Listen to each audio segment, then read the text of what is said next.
Corona वबा में इजाफे के बाद कर्नाटक की इमारत शरइया ने मस्जिदों के लिए चंद अहम हिदायत जारी कर दी है।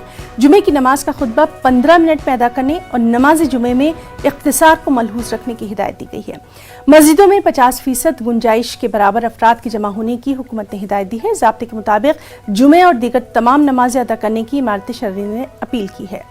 खांसी, बुखार और नज़ले के शिकार अफराद अपने घरों में ही नमाज अदा करें।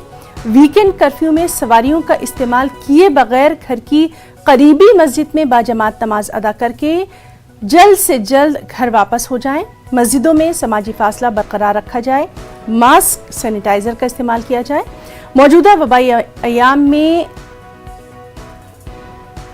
खास तौर पर दुआ और इस्तग़फ़ार का एहतमाम किया जाए। वबा से बचने के लिए हुकूमत के अहकामात और तिब्बी माहिरीन की हिदायत पर सख्ती से अमल किया जाए। इस तरह कर्नाटक की इमारत शरइया ने मस्जिदों और मुसलमानों के लिए हिदायत जारी की है। रियासत के अमीर शरीयत मौलाना सगीर अहमद रशादी की जानिब से ये तहरीरी बयान जारी हुआ है।